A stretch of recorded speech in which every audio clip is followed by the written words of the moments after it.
John said if you put 7 and 4, you get a football team. So here's a riddle. How is a football game like a church or like any association? The answer is they're both a series of committee meetings interrupted by sporadic acts of violence.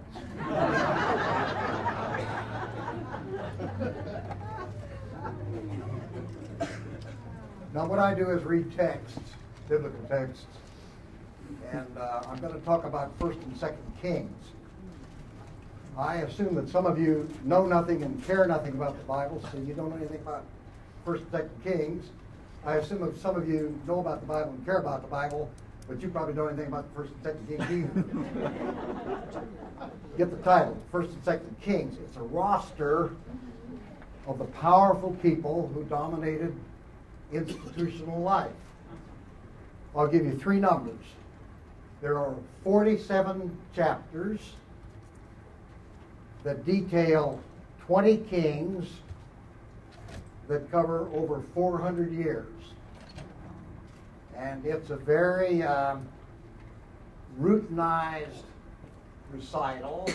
It says the king was born when his father was so old, and then he became king, and he ruled so many years, and then he slept with his father in the royal tombs. And the kings in the book of Kings only do 2 things. They build temples.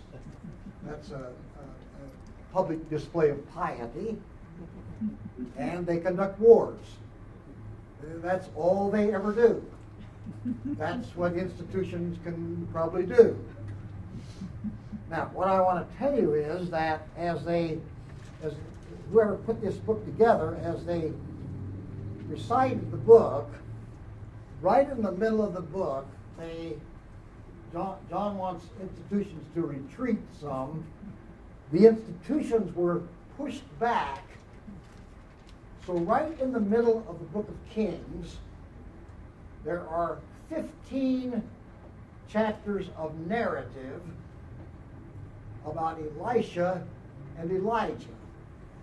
Now you think 15 chapters out of 47, that means when they tell 400 years of history, 2 guys get almost 1/3 of the whole thing. That would be like if you wrote the history of the United States and Martin Luther King got 1/3 of it. Probably about right. That would be like if you wrote the history of South Africa and Desmond got 1/3 of it. I thought about Nelson Mandela, but he became a king, so I can't say that. Any Catholics here? If you wrote a history of the Catholic Church, it would be like giving 1/3 of it to John the 23rd. I think you ought to get more than 1/3 of it, but that's... So these 2 guys simply appear, and I want to say 3 things about them, and then I'm going to tell you what's in those texts. First of all, they are uncredentialed. They hold no office. Second, they have no pedigree. They didn't come from important families. And third, this is the point I'm going to talk about in a little while, they have this unfettered freedom to transgress institutional protocols. They transgress institutional protocols in transformative ways that are reported to us in a narrative mode that violates routinized chronicles. That's everything I want to say to you. I'll take that again. They transgress royal protocols with great liberty in transformative ways that is given to us in narrative that violates routinized chronicle. It's a mouthful. Elisha's name means "my God saves," which I believe is accompanied lot's lost in translation. Somewhere there must be a text that says, your king does not save, because institutional power cannot save. So in 2 Kings 4, the first transformative narrative, it is reported that there was a widow who was about to sell her children into slavery so that she could pay her mortgage because the bank was about to foreclose. Nothing unusual about that introduction to the narrative. And then it says that Elisha came and turned on the olive oil spigot, which was a very valuable product that poor people and widows and orphans didn't have. And it says that the woman, that the olive oil kept running and running and running, so that she had to go to all the women in the village, in the neighborhood, all the women in the village, and collect all the pots and pans and buckets to catch all the olive oil. And the end of that little narrative says that by the time she finished, she could pay her mortgage off, and she and her children, the bank was satisfied, and she and her children lived off of the endowment. What Elisha does is to disrupt the economy of the royal apparatus. The second story in 2 Kings 4 is Elisha has this friendship with this woman who has no son, and she finally gets pregnant, and very soon the son gets sick and the son dies. And then they bring the dead son to Elisha, and he breathes on the boy, and the boy lives. And he's very terse, and he says, here's your son. The third story in chapter 4 is he comes across a hungry crowd in the wilderness, and he takes this small supply of barley loaves, and he feeds 100 people and has a huge surplus because he is enacting an economy of abundance. Now, I want you to notice in those 3 episodes in chapter 4, no kings are mentioned. They are absent at the point of need, because kings in Israel have no power to commit any transformative act. In chapter 5, the reach is longer because there is a Syrian general named Nahum. Syria back then was Israel's enemy. Geopolitics have not changed. And with his leprosy, there's a little slave girl from Israel who had been captured in war, and she says to the general in her timid little way, you know, you ought to go to Israel. There's a guy there that can deal with your leprosy. So the general goes to Samaria, the capital city, and he goes to see the king. And he arrives with a big military entourage of limousines and gold and silver and rich clothing and all kinds of bribes. And the Israelite king says, what do you have for me? I'm a king. I don't heal people. I heard there's a guy that does that. So he finally goes to Elisha's house, and he's a big general, so he thinks Elisha will come out to see him. He doesn't even get up out of his chair. He just says, tell him to take 2 aspirins and come see me in the morning. So all Elisha says, he doesn't give him service. Note that. He just tells him, go jump in the Jordan and you'll be okay. Because it's a holy river. And he jumps in the Jordan and he's okay. And the Syrian general wants to pay him because he's used to commerce. No, he says, just go on. Shalom, shalom, shalom. In the 6th chapter, there is a war between Syria and Israel, and the Syrians are plotting their military strategy, and they find out there's a leak because the Israelites seem to know every strategic move they're going to make with their armies. And they finally figure out there's no leak. It's just this clairvoyant Elisha can anticipate all of their moves. So they get a big posse and they rattle up with their horses and armament to Elisha's house. And Elisha's in the house with just one little servant boy. And the servant boy looks out the window and says, "Oh my God, we are surrounded. They're going to get us." And Elisha says, "Oh, no. Just look around." And the mountains were filled with chariots of fire. That's where they got the phrase. Right from that verse. So Elisha has these strange resources. And then he prays. And he prays that the Syrian army shall be struck blind, which they are. And so he captures them and takes them into the city of Syria. The only time the king appears is the king says, "Oh, they're Syrians. Can I kill them?" And Elisha says, "No, they're not your prisoners. They're my prisoners." And the way the story ends, he then prayed that they would get their sight back. And then Elisha serves a great feast to the Syrians.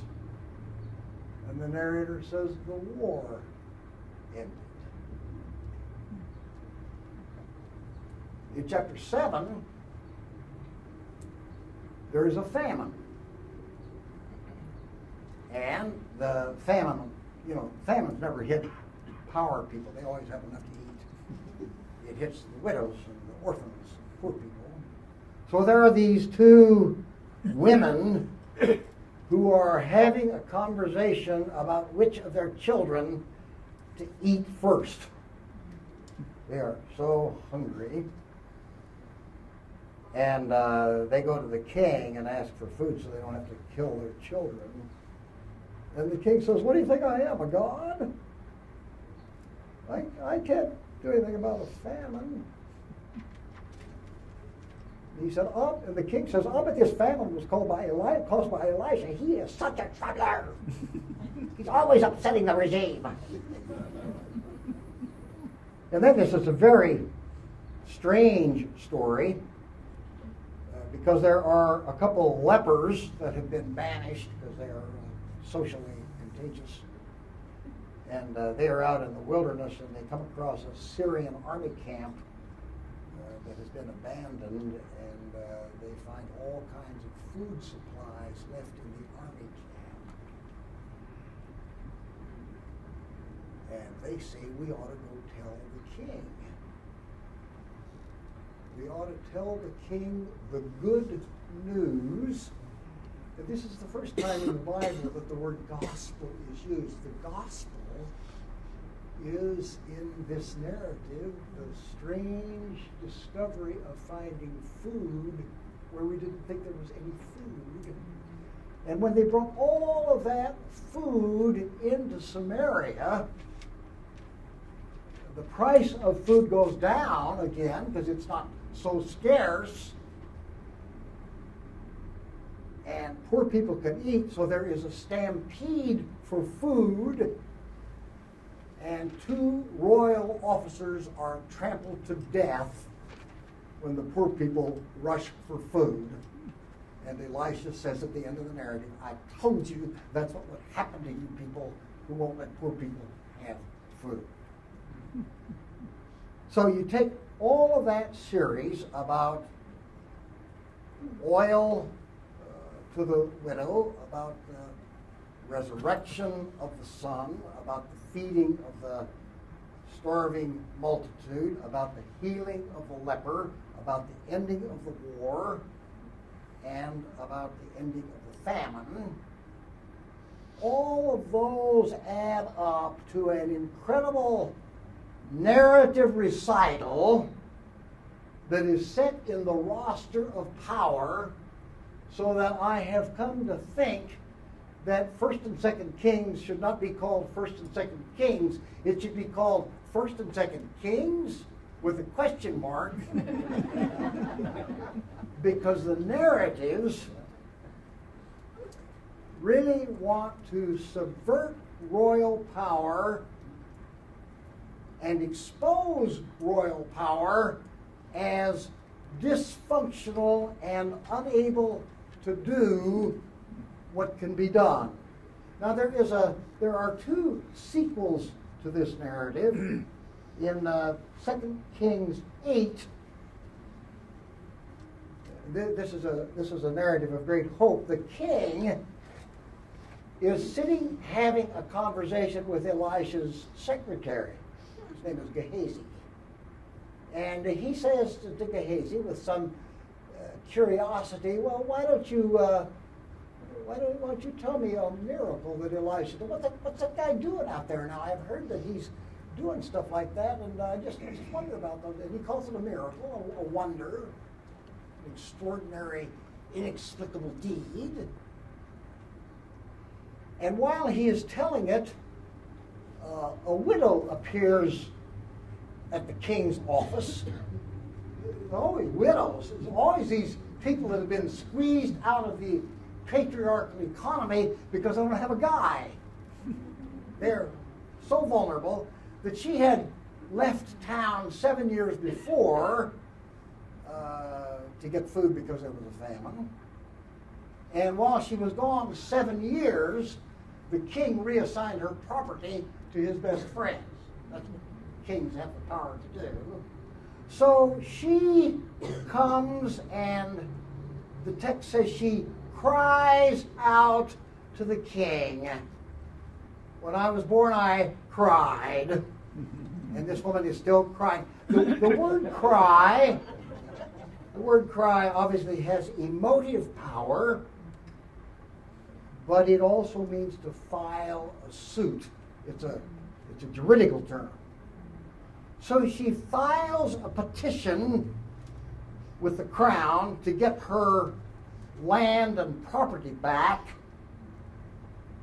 And the narrative says that the king not only gave it to her, he took the property back to her, but he also provided that she would get all the revenue that the property had produced for the 7 years, all the back income would all go to her. Now the reason that text is so important, it means if the king represents John's institution, and if Elisha is the leader of an association, in this particular case, the king learned from Elisha how to perform a miracle so that the king violates royal protocol in the interest of the cry. That text attests that even institutions can learn. Not often, or not much. And the last text that I want to mention is in, I think it's in chapter 12, 11 or 12. They buried Elisha when he died, and another guy died later, and they had to hide him because the enemy was marching again, and they just threw him in the grave on top of Elisha. But it turns out that Elisha's body was radioactive, and the other guy that was thrown on top of him was raised to life, because you cannot stop the power of life that is carried by this guy. Now, I want you to think about this text that is waiting to be performed.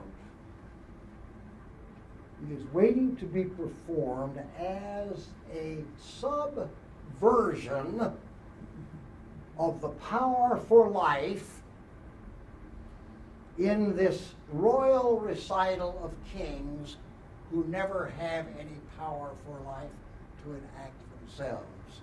So I imagine in John's way of diagramming this, that these narratives are all the circles that live underneath the triangles, but are shown in narrative form to be the power for life. So I have three kinds of observations to make about this. It's fair to ask,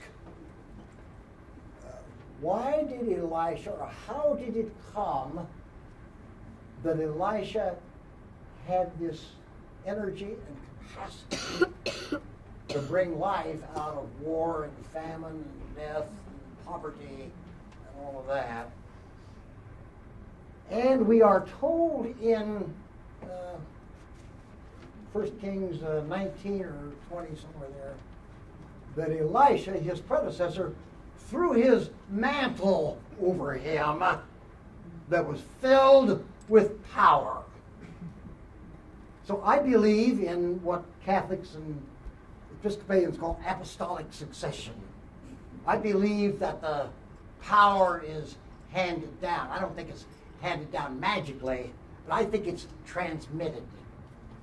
So I believe anybody that's trying to organize associations does not start ex nihilo. So the narrative invites us to ask, what mantle has been thrown over you, and who threw it? And what did it give you? How were you endowed by this energy and this authority and this courage and this freedom to disrupt royal protocol? The second thing it says in 1 Kings 2, after he watches Elijah being taken up into the sky, that's why Jews think at Passover that Elijah will return. So I set a chair for Elijah, because he didn't die, he just ascended.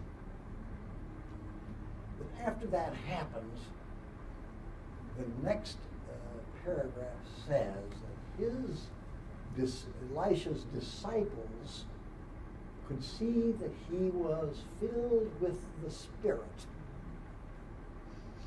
And the first thing he does with the Spirit is that he divides the Jordan River, and they all walk across on dry land. Now, if I tell you he divided the Jordan River, what are you supposed to think of?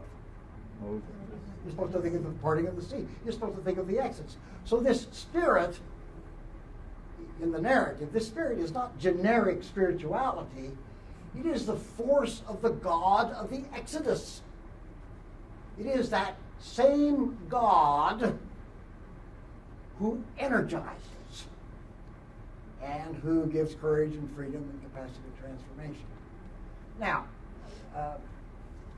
Peter and John and I have talked about this a little, and I don't think we've found a way to talk about this, and this may seem strange to you, but I want to suggest that the energy and courage and transformational capacity of associations, the human agents who do that in biblical narrative are not ultimate.